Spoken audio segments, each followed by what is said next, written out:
What up, everybody? Back, another episode, Gospel of Fire. New person, new guest, somebody I've never met before, lives in the great state of Kentucky. I hate Kentucky, Evan. Why? Because the Wildcats, man. I'm not a Wildcats fan. I'm here with Evan Brand. How you doing, Evan? Hey, I'm doing pretty good. Well, if you don't like sports or you don't care about sports, there's a lot of other good things here. We have numerous creeks. I've got a pond in my front yard where I was watching some geese go swimming this morning. So there's a lot of good nature in Kentucky. I will agree with you there. It is the bluegrass state, right? You got some good music and some other good stuff going on. But I am a sports fan, so I am a die-hard. I like it or don't like it based on the sports teams. Right, I hear you.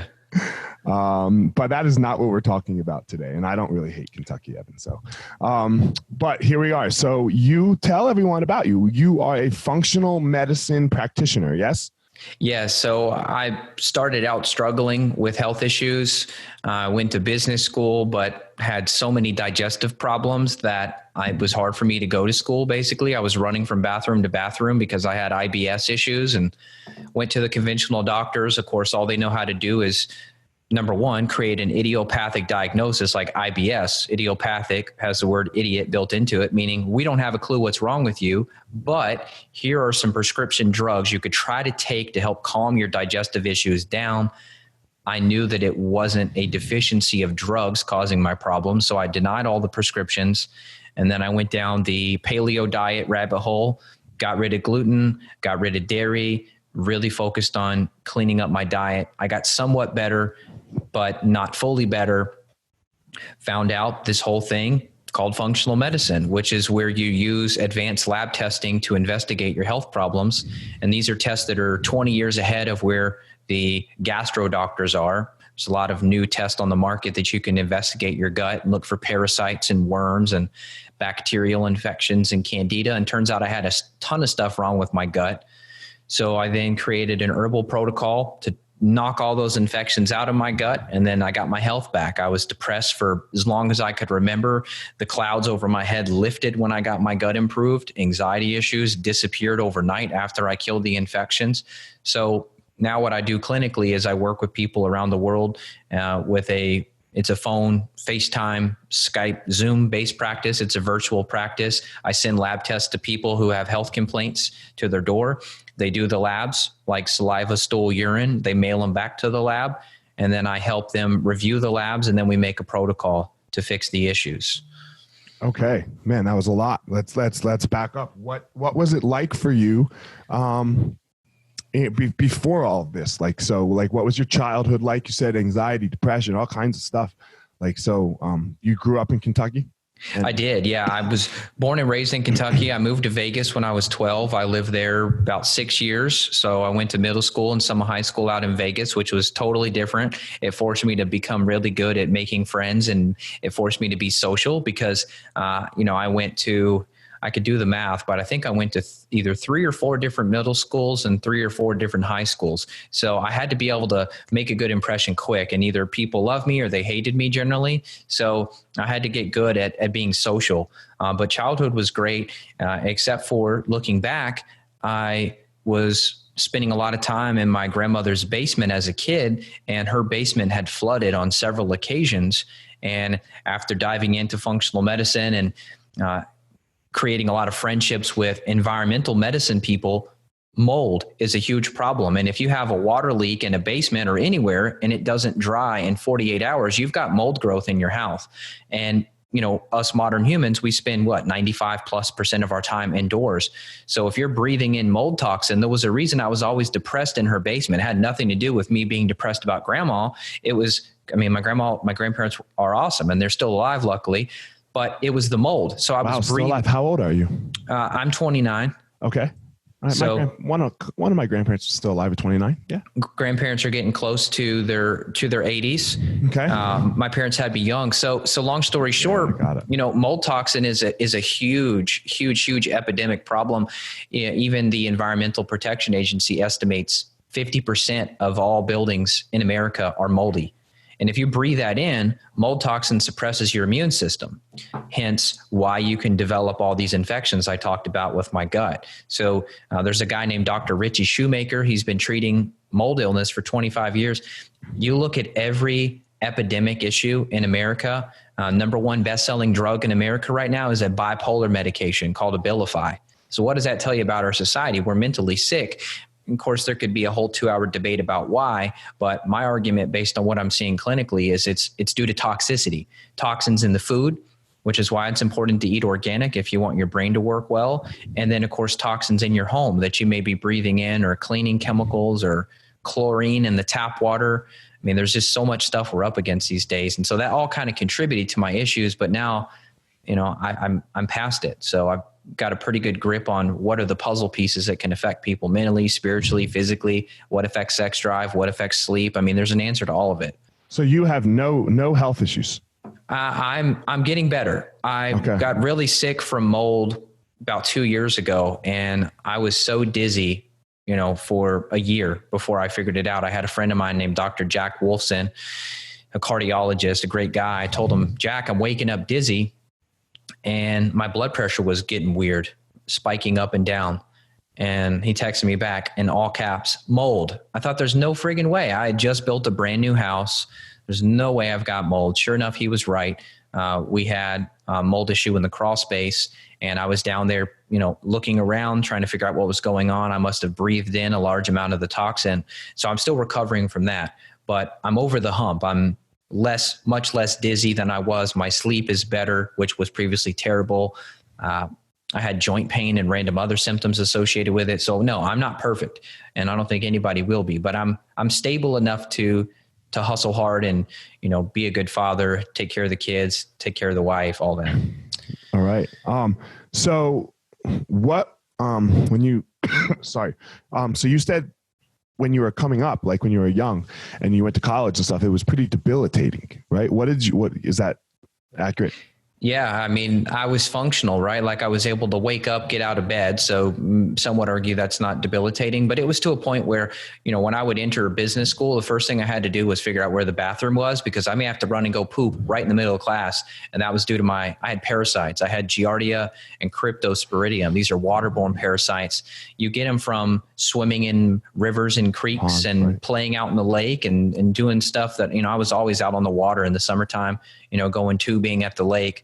But the downside of loving the outdoors, you get exposed to surface water. Surface water is usually contaminated with parasites. So yeah, I was pretty debilitated with my gut. Mentally, I was still functioning great. I was even an entrepreneur at an early age back then, and my brain worked great, but my gut was a mess. What were you doing? I was selling phones. So this was right when the iPhone first came out, and you could go to AT&T and you could upgrade your iPhone for $49. You could get an iPhone, right? Because back then the company subsidized the plans. Now you pay, $1,000 now for an iPhone. So anyway, so Jane Doe would pay $49 for an iPhone. Then she wants to move on to the iPhone 2G and then the 3G and then the iPhone 4. She didn't know those things were worth $300, $400, $500 a pop. So several friends and I were buying phones, reselling those phones. And I mean, it was a blast. We would make more from the sale of one phone than we would make working a full week as a teenager. Sure. You're getting paid nothing, $7 an hour or something. And then here we could make 2 weeks of pay in an hour on eBay. So right. So you're a Gary V hustler. Yeah, I was from even before that, which I don't know if it adds to the conversation at all, but I'll mention it because it's funny. I started out as an entrepreneur even in middle school. In 6th grade, my grandparents had a Sam's Club membership. So they would take me to Sam's Club and I would buy hot fries, hot Cheetos, Skittles, Starburst. You'd get the hot Cheetos for 15 cents a bag and I'd sell them for $1. And then when everybody found out Evan had the hot Cheetos, I raised the price to $1.50. Here I am making. You're a straight G, bro. Come on, man. This is the Gary V model. What are you talking about? Right. It's so amazing. I was making probably, I don't know, maybe $25 to $50 a week in 6th grade. It was great. Yeah. You were a baller. You're a baller. Fun. Yeah, man. I can remember. So, it all depends on how much money you have and how old you are. right? Like I can remember a time when my friend, we were like 18, 19 years old, and it was the summertime, and I was in college and he was working construction, and holy shit, he came home with like $2,000, right? From a week's worth of work. And we were fucking like, oh my God, right? Like, because he worked like overtime too. So like $2,000 a week wouldn't be that bad even now, right? It's $8,000 a month. But he worked like all this overtime, and we were just like, yo, we're straight fucking balling. He was like taking us everywhere. Like it was amazing. So it all depends how many kids, what do your bills look like, and how old you are. It depends on. So 6th grade, $50. Shit, dude, you were rich. You were it was fun. Well, I remember that I was able to buy. I remember there was I don't remember exactly what it was called. It might have been called the Cortez or something. But there was one like really quote cool Nike shoe that looked kind of retro back then, and I really wanted to buy. And I was able to buy a pair for myself. I remember being really proud. Like, wow, how many other kids can buy themselves their own Nikes at this age? So, fuck yeah, man. And then when I was a teenager, my friend and I were selling the phones. I remember he bought a Honda S2000, which is the convertible S2K, they call it. It's I don't know. Did those things come with turbos on them? Maybe not. It might've been naturally aspirated. Anyway, so when he pulls up to high school with his convertible Honda S2K, people started getting curious. Like, what? Like, don't you guys say people, girls, bro? Girls were like, yo. No, it wasn't just girls. It really wasn't. It really wasn't. It was the men too, because they were like, okay, are you all selling drugs? Like, what are you doing? Right. And it was none of their business, So we were in the lane, but then eventually, of course, the phone subsidies disappeared, and now that type of market no longer exists. Yeah. So you've been kind of an outside the box thinker your whole life. Yeah, I really have. My parents didn't really give me many rules. I was sort of just able to just free roam the neighborhood. I mean, I was always outside. I didn't come home until it was dark. I was out riding my bike and playing in the woods. So I was a guy who I did really good in school.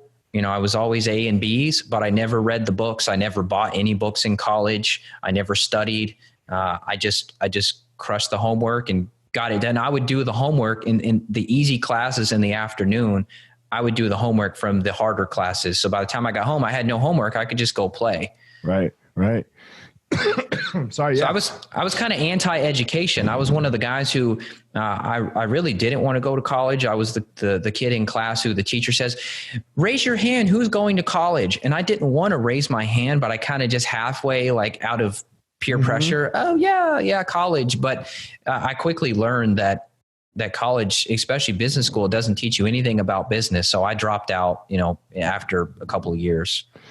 Yeah. So, I mean, this isn't my gig. This is my side gig, this podcasting, Elliot Marshall brand stuff. My gig is martial arts schools. And we have 7 of them. And yeah, none of us went to business school. Not a single one of us. And people sometimes would tell us, don't you think you should go to business school? One of you? I was like, no, man, because I don't believe in business school. I think everything's the people business. It is. Well, and, I was working at UPS, handling packages, 3rd shift to pay for college. So that was a pretty cool program. So I avoided debt, which was great. Yeah. But I remember the first class, I was like, I thought this was business school. It was like, learning about bean counting. It was basically this, everybody sort of got funneled into, you're going to either quote do marketing, which at the time marketing was like, I don't know, what do you do? Put it on a 3-page pamphlet and put it, at the grocery store. Like, the marketing advice back then was just terrible. And the bean counting advice was not, I didn't want it. I didn't want to be an accountant. Yeah. So that exactly got split into 2 things, right? Marketing or accounting. Pretty much. That was business school. That was business school. And business isn't that at all. Like, you run your own business, right? I do. Yeah. Yeah. That's not what you do. No, it's taking care of people. At the end of the day, it's taking care of people. And of course, there's logistics and back end stuff and QuickBooks and calendar scheduling tools and softwares and podcast and this and that. But at the end of the day, you're helping or taking care of people. It's all the people business. I don't care what business you are in. I think I say it almost every podcast. The business school is the business is the people business. Right. And if you don't know how to relate, I don't care if you have 1 million employees or it's just you and your clients, you have to be able to deal with people. Yeah. And I happen to love people. And like I said, I think being forced to go to so many different locations in school, it really forced me to be adaptable, Right. and I think that's kind of what the modern world is showing us, that you really have to be adaptable. And that's why I love doing what I do too, because, part of the functional medicine protocols I implement, and I do actually work with, a handful of fighters. There's actually a fighter like 15 minutes down the road for me. And I work with him. And it's funny when you get guys on just simple stuff like adaptogenic herbs like eleuthero and Siberian ginseng and ashwagandha and reishi mushroom and B vitamins and mitochondrial support. All of a sudden, these fighters are like, hey, I can train an extra hour. My recovery time is shortened by 50%. So I really think the missing link, I see all these fighters and I don't know, maybe they're working with like standard nutritionist who's teaching them food pyramid stuff, eat your grains and your carbs and all that. I don't know what they're teaching, but I just feel that there's so much more that we could do with athletes that I'm just seeing clinically. Like if you have parasites, for example, you could, the free test people could do right now is you could look at your fingernails. And if you see vertical ridges or you even feel the texture on your fingernails, that tells you you've got some sort of malabsorption going on. Now, this could be bacteria. Fuck. Yeah, I know. Come on, man. Why'd you do that to me? It's the free test. So it could be bacteria, it could be parasites, it could be candida. But, I've tested over 1,000 people worldwide. And of course, I dealt with my own gut issues I told you about. And most people have infections. Now, why does that matter to somebody listening to this who maybe they're a fighter, they're training, maybe they just like to lift weights, maybe they want to be an entrepreneur, but their brain doesn't work well? Because these infections are doing two things. Number one, they're creating inflammation in your gut. Number two, they're stealing nutrients. So let's say you have a grass-fed steak, a baked sweet potato with some butter and some broccoli for dinner. Awesome, good for you, but you're not what you eat, you're what you digest from what you eat. So just because you're eating a good, paleo template meal, it doesn't mean you're actually absorbing those nutrients. If you have parasites, they have to feed too. So now it's a battle of who gets fed. Is it Elliot or is it the bugs? And so then that's where I come in and do the testing. We look at the gut profile with the stool test. It looks at all the DNA in the stool. If we find parasites, then we say, okay, we're going to do these herbs for 6 weeks. We're going to knock the bugs out. And then all of a sudden the hair gets better. The skin gets better. The nails get better. The nails are stronger. Like I remember one point when I was trying to open a can of like sparkling water and I almost broke my fingernail just trying to open a little pop top. I thought, my God, why are my fingernails so weak? And it was because I'd been getting robbed of my amino acids. And amino acids are what make protein and make muscle mass.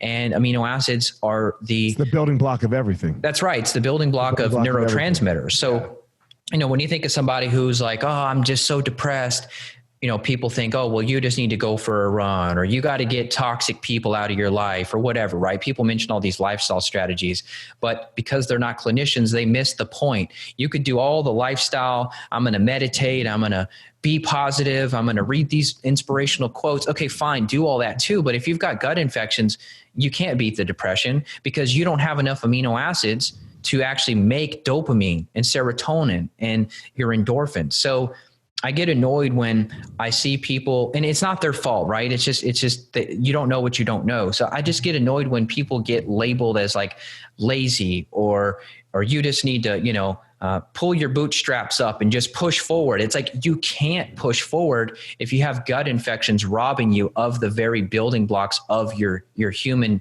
flesh vehicle. Okay, so the pull yourself up by your bootstraps is just such a bullshit idea, just in general. Even if you don't, in my opinion, like even if you're perfect, I mean, let's say you are the only human being that's alive that has no gut issues or anything. Nobody's pulled themselves up by their bootstraps. They got help somewhere. Yeah, I mean, a mentor, a wingman, something. Like, and I think sometimes just in society we forget that. And then we think we did it. And then you look at somebody else and go, pull yourself up by your bootstraps. And you're like, dude, fuck off. So I, for so many reasons, I hate that term. But man, this is very interesting because I am a sufferer, Evan. I am an anxiety experiencer, I would say. Yeah. Yeah, man, I had anxiety for, 25 years of my life. And of course, I'll still get situational anxiety that pops up here or there. But let's unpack it. What do you want to give me any backstory on it? And then I'll for sure. I'm the grandchild of Holocaust surviving Jews that my entire life, I mean, so I spent a lot of time with my grandparents because I don't know if you know any Holocaust surviving families. They're close. They're real close because that was the only thing that got them through the Holocaust, right? So yeah, my whole life I was told Hitler was coming again. And my dad is also African-American and a very poor African-American, grew up in the civil rights movement, right? So tough. So both sides there, the shit's going to hit the fan. You better be careful, right? You better be careful. Like I went to school every day and my dad said, yo, watch your back. You know, when I got home from school, we'd go to my grandparents and I'd hear Holocaust stories, like of just, the worst stories ever. Yeah. So your limbic system is fried. So your limbic system is basically think of it like the Rolodex. When you're out in the woods and you're looking for deer, for example, a deer may spot you and they're sort of analyzing you, right? Like if I'm out in the woods, I'll see a deer. She's kind of looking at me. She may start to throw her front legs down and kind of stomp to see if she can startle me, to spook me. But she's kind of trying to analyze the situation. Am I under threat or am I not under threat? And based on the stuff you're telling me, your system was always like threat. And Constant. So what that does, it's been shown, there's actually some studies on this, some fMRI studies, functional MRI studies. Yeah. And what they'll do is they'll look at people like you or true victims of other abuse or trauma or whatever. And what they'll find is that the amygdala is it's not too big, but it's an important part of the brain. It's pretty centrally located. It's in the center of the brain. And the amygdala is basically the fight or flight part of the brain. And so what they found is that when people are exposed to stress, to trauma, to anything that kind of revs up that limbic system, and the amygdala is part of that fight or flight system, guess what happens is the amygdala actually grows. So it gets bigger, but it also becomes more sensitive, meaning, you're the person who startles from the gunshot, whereas someone who wasn't exposed to trauma or violence or whatever, they may not flinch at the gunshot, right? They may hear it and they go, oh, what was that? Versus the person with the heightened amygdala, oh my God, they're flinching. If they hear, I don't know, you hear a glass drop, you're thinking like the world's ending. So the good news is you can reverse this. And so float tanks are critical. Can I interrupt you for one second? Please. Because what you're saying right now is so on point a little bit, because like right now, I have a concussion, right? I got hit in the head.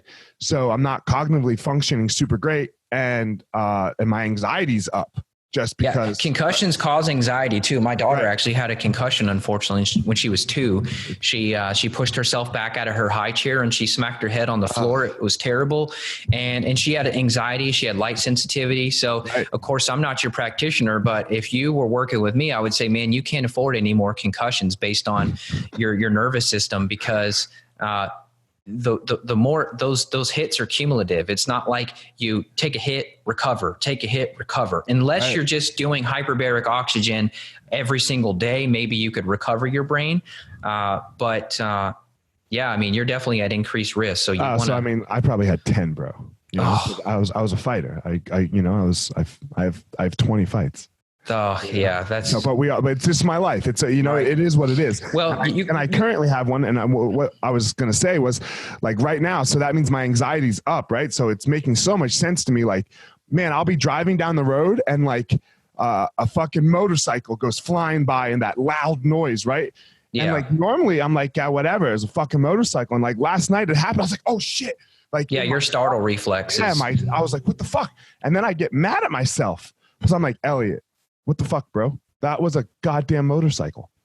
No, it's not you, it's your amygdala. So the good news is, though, there's a couple strategies you can do to try to help this. So number one, remove the source, right? If I put a Band-Aid on your foot, but you still got the nail in your foot, you got to get the nail out. So the number one thing would be stop getting concussions. If you can't do that, the next thing is you move on to hyperbaric oxygen therapy, which is very incredible for helping to recover the brain because it's increasing the blood flow.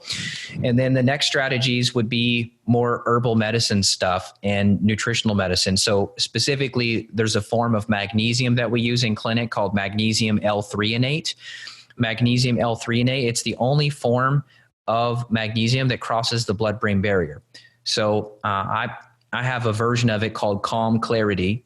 And we use it for a lot of veterans. And veterans are very similar to fighters because they've both been under traumatic situations and their nervous system is usually screwed. So, I've helped veterans to where they're having panic attacks out of the blue after they got back from Afghanistan. We'll get them on about 3 to 4 grams of this magnesium threonate per day. And what it's been shown to do is it actually gets into the brain and it calms the amygdala down. So it literally takes the dial of chaos and it turns that dial down. So you can reverse PTSD, phobias, anxiety, memory recall, sleep issues, relaxation. I mean, magnesium threonate's amazing. And then we often stack other stuff on top of that. So for example, we'll do bacopa. Bacopa with a B. The bacopa is an herb that we use a lot to help the brain. We use huperzine. Huperzine comes from a moss. And what that does is that acts like think of SSRIs, the serotonin drugs, they try to keep the serotonin in the brain longer so you feel less depressed. So huperzine, the club moss, actually contains an acetylcholinesterase inhibitor. So many people talk about serotonin and dopamine, but they don't talk about acetylcholine. It's just as important. Acetylcholine is your brain chemical that's responsible for memory, and especially the conversion of short-term to long-term memory. So if you remember what you did 20 years ago, but you don't remember what you did yesterday, you've probably got a problem with acetylcholine. So we use huperzine to force that acetylcholine to stay in the synapse longer, therefore increasing memory. So we'll go high dose fish oil for people like you that are taking hits to the head. We'll go 5-6 grams a day of a good fish oil. So I tried that. It fucks my gut up, bro. Well, you're probably doing a lower quality form. So 99% of the stuff on the market is something called ethyl ester form, which is where they attach an alcohol molecule to the fish oil. It makes it more shelf stable. If you open your fish oil bottle, if it smells fishy, if you get fish burps after you take it, throw it away. It's rancid. You want to have a professional like Practitioner brand, like what I use, which is a triglyceride form, which is really close to raw fish oil. And that is far more absorbed and it shouldn't mess your gut up at all. Okay. Very, very interesting. This has been, I guess if nobody listens, I guess it's good for me. Absolutely. But somebody's going to listen. Sorry, don't worry. So what do you like? So is it just the brain then, or like do all of these things affect the gut as well? So fish oil. You talked a lot about the gut. Yeah. So, fish oil could just reduce systemic inflammation, right? So if you've got gut infections, fish oil may help. But no, more gut specific stuff. Number one is getting rid of food allergens. So like, for example, if you're taking hits to the head, then you can't afford any inflammation from your diet at all, meaning you should be 100% off gluten, potentially off grains completely, and just basically paleo template, grass-fed steaks, roasted chicken, Brussels sprouts, broccoli. You could do as much butter as you want, but like cheeses and yogurts and just conventional dairy, I'd probably stay away from. And then, if there were gut issues as well, which a lot of anxiety is tied into the gut, believe it or not, and I can tell you this from personal experience, if you had gut infections, just simply resolving those may lower your anxiety by 50%. How do you resolve your gut issues? Depends on what's going on. So let's talk through a couple scenarios. So many people don't just have one infection, right? You have permission to have multiple things wrong with you at the same time. So in my case, I had 2 parasites. I had H. pylori, which is a bacterial infection. That damages your parietal cells. Your parietal cells are what make stomach acid. Stomach acid's super important. If you eat a grass-fed steak, hopefully you can take that grass-fed steak, your stomach acid breaks it down. It converts that protein into raw amino acids. Those raw amino acids then build your muscle tissue. They build your hormones. They build your brain chemicals. But if you have that H. pylori bug, conventional treatment is antibiotics. It doesn't often work. It's called triple therapy. It's 3 antibiotics at the same time. So if you've already done that, then you probably have thrush, a candida overgrowth. So now you've got parasites, you've got bacteria, and you've got candida. That's the common situation. We often see many people across the board having multiple gut infections. So what do? Well, you got to use herbs that are, which I use herbs. I don't prescribe. I'm not a medical doctor, so I don't use conventional strategies. Conventional strategies would be anti-parasitic medications, antibiotics, antifungal medications. I don't use any of those. Herbs work better and they're safer. So I would use a blend of antifungal herbs, maybe like olive leaf. We use a lot of olive leaf. It's very effective. It's an antiviral. So everybody freaking out about coronavirus, there's no need to freak out. With antiviral herbs, you're 100% safe. So olive leaf kills viruses, but it also kills candida. Berberine is an awesome herb we use a lot to kill bacteria. And then we'll use something like wormwood, which is an anti-parasitic herb. So we'll combine, right? We'll use anti-parasite herbs, antibacterial herbs, antifungal herbs all at once. Depending on the person, in 6 weeks, you could totally transform their gut, knock out all the infections. So why don't I just go take all this right now? I mean, like what's the downside of it? Like what, you know? Good question. Well, you want to be targeted, right? So if you're going to go into a fight, you're probably going to study your opponent. You're going to practice. You're going to think about who are you up against? What are you up against? What are their strategies? Are they a ground fighter? Are they going to fight on their feet more, right? So you got to know who are you up against before you go in the ring, hopefully. You like fighting, huh? Do you like fighting? I know some about fighting. I can't really watch it. When I see guys taking hits to the head, I just know, I've looked at too many people's brain scans and stuff, and the damage, the long-term damage just really scares me. So, that's a motherfucker, bro. So I'll watch some of the highlight videos, to see kind of what happened. Like I saw a recent fight of these two females, Zhang versus someone.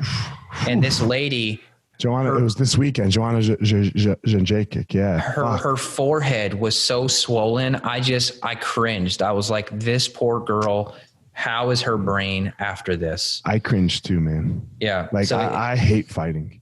Yeah, I don't like to see it because I just know what's happening. And there's also something called the brain gut axis, meaning that your brain is actually connected to your gut. So the brain damage can actually affect the gut. So you have something called the vagus nerve, also known as the wanderer, that starts up here in your jawline. It goes all the way down. There's branches that go into your heart. There's branches of the vagus nerve that go into your intestines. And I found, just based on, like I said, I haven't worked with hundreds of fighters, but I've worked with enough people in competitive sports and even soccer. You could have concussion from hitting a soccer ball on your head too hard, right? So concussions I think it's the number 3 sport or something.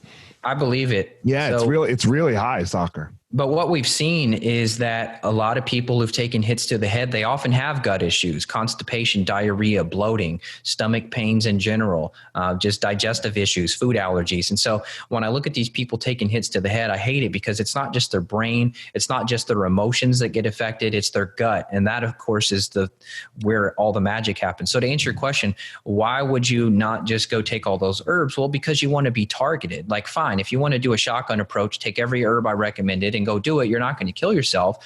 But why take anti-parasitic herbs if you don't have parasites or if you don't know you have parasites? So my whole philosophy and my whole practice is built around test, don't guess, meaning run the samples, get the data, figure out what you're up against, and then that way you can make an accurate protocol. So you look at the paper, okay, look, he's got this bacteria, he's got this parasite, he's got this amount of candida. So biggest priority is parasites because they typically do the most damage. So we're going to hit anti-parasitic herbs hard. Yeah, he's got some bacteria, but not too bad. And he's got some yeast overgrowth in his gut. So once you have labs, then you can be accurate. And you don't want to waste money either, right? It's going to take you more time and more money in the long run if you just guess with your health and go to Whole Foods and buy this gut supplement. Like, oh, I heard probiotics are good for me. I'm going to go take probiotics. Well, maybe that's a good strategy. But if you already have bacterial overgrowth, you don't go in a garden and fertilize the garden if you still have weeds. What do you do first? You get the weeds out. So this is why, health information gets so convoluted, because you'll have a random person say, probiotics are good for you, or they'll put out some Instagram ad, probiotics help your gut. But these people typically aren't clinicians, so they don't see what I see, which is that if you go and take probiotics while your gut's already a mess, you may just flare up the issue even worse. There's an order of operations you want to do things. How long have you been doing this? So I've been working with different medicines for 10 years, but in terms of official clinically, 5 years. Okay. So clinically, and how did you what made you want to even go down this route, I guess? Like you fixed yourself and then. Yeah, that's what it was. I knew that based on my amount of suffering, if I could recover from it, then I knew there had to be people in worse off shape than me. And I just wanted to help them. And I get a lot of pride out of changing people's lives. And I thought, what could I do to change someone's life more than resolve their 20 years of anxiety? And I work with a lot of children who have been diagnosed on the autism spectrum, and we've reversed countless cases of autism. And what is it like for a parent who their kid had speech issues and behavioral problems, and they're biting the other kids at school, and they're going to get kicked out of school. So mom's going to have to quit her job, but they can't because they have to pay the bills. But instead I come in and I reverse this kid's toxicity. I get rid of the heavy metals or whatever was causing his autism. And now the kid's perfect and everybody's happy. So I thought, what better way to change the world than to just change people one case at a time. And then those healthy people then become better moms and better dads and better husbands and better teachers and better students and better entrepreneurs and better business people, right? So, I mean, health is really the foundation for wealth, because if you don't have your mind right, you don't have your gut right, you're up at night because you can't sleep because you got insomnia, your blood pressure's screwed up, you got joint pain, you fall apart. So to me... how'd you know I have all these things? I didn't. So you're describing me to a T, my friend. Well, I see it all day, every day, right? So you kind of pick up on trends. I mean, I live, eat, and breathe these lab tests and study people. So you kind of pick up on trends, and it's really sad what's happened. I mean, even just in our lifetime over the past, 20 to 40 years of the nutrient depletion of the soil. There's just not much nutrition in the soil. So organic food is something I prescribe to everyone, but that's not really anything special. Your grandparents and my grandparents, they were eating organic food. It just wasn't labeled that, because before the 1970s, when all the pesticides and herbicides were invented, everything was grass-fed organic. So it's not like those organic blueberries. They're not special. They're just capitalism, homie. They're just blueberries. Capitalism, right. People want to make money. Right. So you do charge more, and it is worth it. Every penny you spend on organic produce is worth it, because the average strawberry has the average conventional, which really should be labeled chemical. The average strawberry that's not organic has 22 different chemicals, pesticides, herbicides, fungicides in it. And guess what those do? Those kill all your good bacteria in your gut, and then you end up back in the same shape we're talking about. So it's really no surprise when you understand the mechanisms of chemistry affecting the bacteria that make your brain chemicals. There's no surprise that bipolar and depression and anxiety and all these things are so huge. It's all related to microbes. You might have a new client. Let's talk after. But so what do you say to people like, even me, man, I'm with my friends, it's my best friend's birthday and he wants to go to a steakhouse. Like, what do you say to someone who like, how do you deal with those people? Like, I still go out to restaurants. A steakhouse is fine. Now, it'd be awesome if you could find a steakhouse that serves local grass-fed beef and not a steak that's going to be corn-fed and GMO soybean fed, right? But at the end of the day, steak is still real food. Now, if it's not a grass-fed steak, is it optimal? It's not perfect, but is it better than you going and eating like one of those fake plant-based burgers? Yeah, it's a hell of a lot better than that. So I would still advise you go to the steakhouse and, do steak and broccoli. Broccoli is a food that, even if it's not organic, it's relatively clean in terms of pesticide residue. So still live your life. Yeah, you got to choose your battles. Now, alcohol is something, in your case, as a fighter, somebody taking hits to the head, I would have a zero tolerance policy for alcohol if you were my client. I don't really drink, man. Okay, good. I would say don't touch it at all, because it's going to damage your gut barrier. And we talked about that brain-gut axis. So there's this phenomenon called leaky gut, which is basically where your fingers are act like your fingers are laced together like you're praying, and then you separate those fingers. Now you've got all these little holes. That's leaky gut. That's where undigested food gets into the bloodstream, and then your immune system goes crazy and starts attacking different tissues, including the brain, and that's how you get autoimmune diseases. And so alcohol just makes that leaky gut problem worse. So, I'm just a social guy in general. Like, I'm the guy who, I don't really like parties if they're too loud, because then you can't have good conversations, and I'm not a surface level conversation guy. Like, how are you? Good. How's the weather? Good. No, I'm not. I go deep quickly with people. So it's funny because people generally have to drink alcohol to get on my level of sociability. Right. Like the reclusive, introverted person. It's not even introverted, right? People just like relax more. Yeah. When they have a drink or two. So, I'm like that sober though. Yeah, me too. I feel you. Yeah. You podcast, right? Yeah, I do. I've got, 300 plus episodes. So I like talking. What's the name of your podcast? It's called the Evan Brand Show. Okay. So yeah, like if you podcast, you don't need a fucking beer. Not typically, no. Like if you need a beer to podcast, like you're forcing yourself to podcast. That's right. I like to talk to people. So, yeah, me too. It seems like you do too. So yeah, I get it. But those people that do need that, what do you have them do, man? Because like that is a good piece of life, bro. Right? Like you like. Yeah, I mean, here's the deal. Yeah, here's the deal. Social isolation's been proven to be just as toxic as a pack of cigarettes a day, which sounds crazy. So let me just repeat it one more time in case people didn't hear it. So social isolation, being isolated, being lonely is as bad for your health as smoking a pack of cigarettes a day. So being social is critically important. What do I do? Well, I take herbs. If I'm going to go to a party, instead of me drinking, I'm going to go take some passion flower, or I'm going to take some motherwort, or I may do some cannabis extracts, or I may do some holy basil. I don't smoke. No, it makes me too anxious. Okay.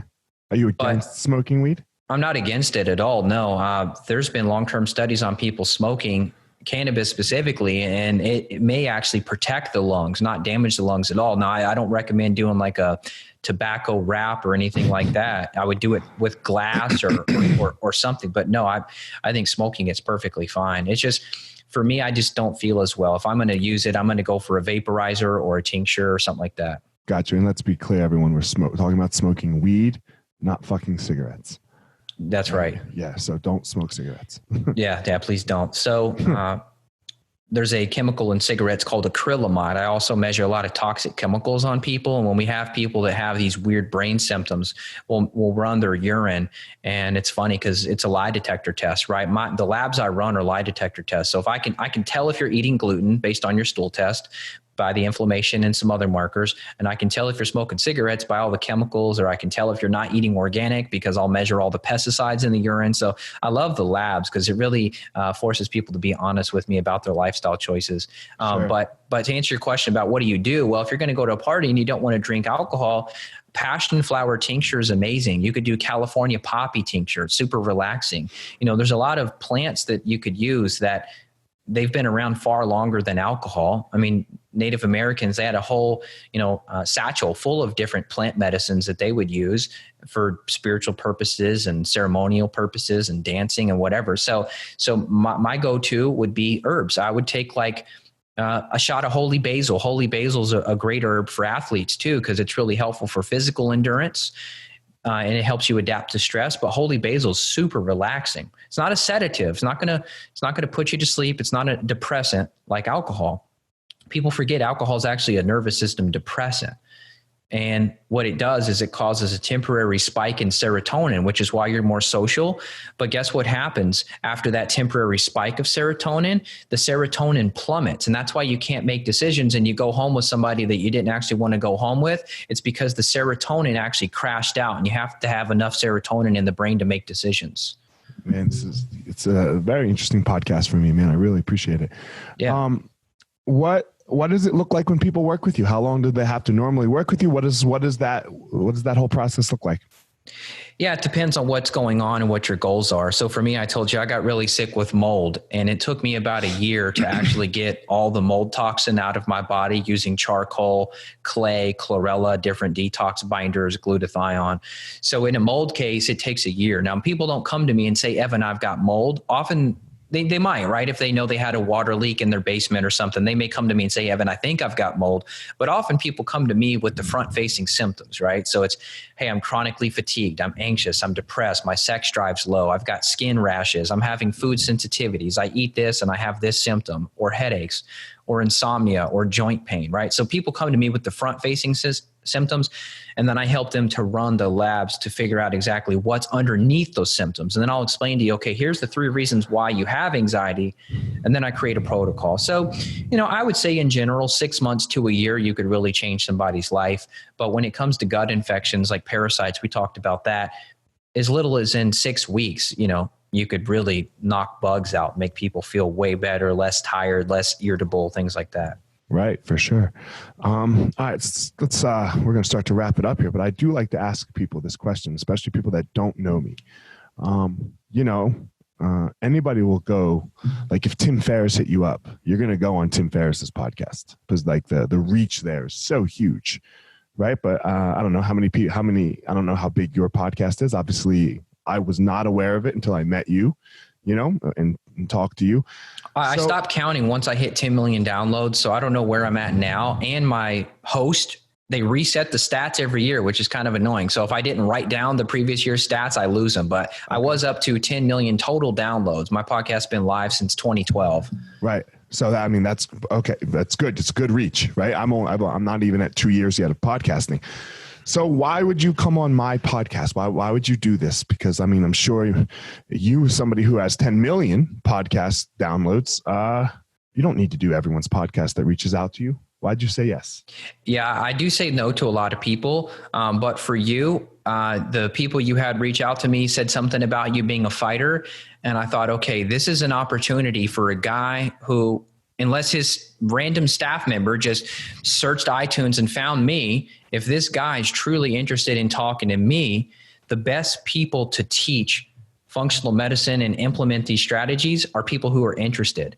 And so I thought, okay, if this guy's truly interested in me, then hopefully I can teach him some strategies to help protect him, because ultimately I care about people. And when I read, hey, he's a fighter, I thought, oh crap, he's a fighter. But then I thought, oh crap, good, he's a fighter, because if he actually listens to me, I can help protect his brain and his body for the long term. And hopefully I could sort of divert you from the fork in the road, meaning if you don't do these protective strategies, this fork may be the road you choose. But if you implement some of these strategies, you may go down a healthier fork in the road and, be better dad, husband, whatever, long term. So that's why I did it, was just because I thought, okay, this is a good opportunity for me to come in and hopefully change this guy's course a little bit. So it was all focused on me. It was. And it had nothing to do with growing your reach. Not at all. And that's okay. So this is for me, part of what the Gospel of Fire is about. It's about changing one person's life, right? Like just find a person and do the best you can for that person. And then that is what will grow, right? That is what, and it could be hard and it could be difficult. And that's the fire part, and it's probably going to be like, but don't try to be like, oh man, I want this. I want money and fame and riches. And that's such a cool message, man, that you were just like, oh man, I bet you I can help that guy. Yeah, I had no agenda besides trying to convince you that you need to stop getting hit in the head so much. I'm already booked out clinically so far that my goal was not, I want to get one more client or two more. I'm already so booked out clinically. My clinic is fine and overflowing. I had to hire another functional medicine practitioner under me to help take new clients. So it wasn't an agenda about clients or getting selling more supplements or getting more people. No, it was like, okay, this guy, I think he's going down the right path. And my goal wasn't to tell you, hey, stop taking hits to the head, focus more on podcasting. But that was kind of in between the lines what I was going to tell you to do, because if you're, I think with your brain and the type of questions you're asking, I think you could use your brain to create whatever kind of generational wealth you want and let your body rest. I think you've already put in enough fights to now let your brain make the money for you. So, this current concussion was just kind of random because I don't get hit anymore, really. Like, okay. So I just grapple. I just do the jiu-jitsu end, right? What happened? I was coming up behind somebody like on the mat, and it was one of my fighters. So we were training very hard. And he went to step out, like back step around. And as I sit up, he like spinning wheel kicked me right in the side of the head. And you got knocked out? I didn't go unconscious, no, but I went down for sure. Yeah, that's the thing. That's the misconception too. People think if you don't get black out or whatever, it's not a concussion. You could have a concussion and be perfectly alert. Perfectly alert, yeah. I've had plenty like that. And some I've been knocked out before and nothing. Like take 5 days off, 10 days off, no symptoms, feel great. So it's been very interesting, where this has been my worst one. Wow. This has been 6 weeks, man. 6 weeks, anxiety, insomnia. a whole fucking headache, whole host of things. Yeah, unfortunately, I've heard it before. My only other advice to you would be to look into getting some progesterone. Progesterone is a hormone, and you can get it over the counter. A lot of professional supplement companies like I use sell progesterone. There's some good studies on traumatic brain injury and progesterone actually protecting the brain and helping to recover from brain injury. So the magnesium threonate, a high quality fish oil, CBD oil, some progesterone. I think those right there are a few good things to get you back on your feet faster. Man, I'm about to go on vacation, but I definitely want to talk to you. We're not even going to joke that I'm going to start this on vacation as far as like the gut health stuff, but the other stuff. Yeah. You know, so, man, I would like to wrap it up and maybe exchange contact info, phone numbers so that we can, man, I would love, if that's okay with you, I'd love to talk, but man, this has been such an interesting podcast. Like, one for me, and two, I think a lot of my listeners are really going to find it very interesting. And the most important part, I know you do what you do with the functional health medicine, but why you said you came on, that's what people really need to pay attention to. You know, like, can you change one person's life? And that was your goal, and you might have done it. So cool. Good work. Well, my pleasure. And, these are conversations most people don't have maybe ever in their life. So if you like listening to this kind of stuff, I do episodes. I interview other practitioners all the time. I've got 300 plus episodes. Of course, it's all free. So whether it's anxiety or sleep or joint pain or skin issues, I've probably already covered it at detail on my podcast. So just look up Evan Brand. You'll find it. That's the website too, evanbrand.com. And, it's all there. So I think people will get a lot from it, and share it with your friends and family, because there's people suffering. And I hate to think that right now somebody's sitting in a doctor's office and they're about to go home with a prescription for a depression drug or an anxiety drug or a pain medication, and they're not getting to the root cause of their issues. Man, it's so interesting. Where else can people reach out to you? Are you on social media? Where can they find you on social media? Yeah, I kind of hate Instagram, but I'm on there. There's like 7,000 people that follow me there, and I don't know why. I just post random pictures of my kids hanging out at the creek with me. But I'm there. But really, I would I'm only there just, you have to be. Yeah, just because of the peer pressure. Really, I would just tell people the podcast is the best part, because that's really where I share stories and case studies, and we go into fun stuff like we talked about today. Sounds good, man. I really appreciate it. So that's it, guys. You know what the deal is here. Go out there and find your power. Be the best that you can be, and realize that you are enough. You don't need more. You have the power to be amazing all on your own. You don't need anything else. So that's it, guys. I really appreciate it. And man, that's it, Evan. We're gonna stop it here, and but don't hang up. Sounds good. Take care. Thanks.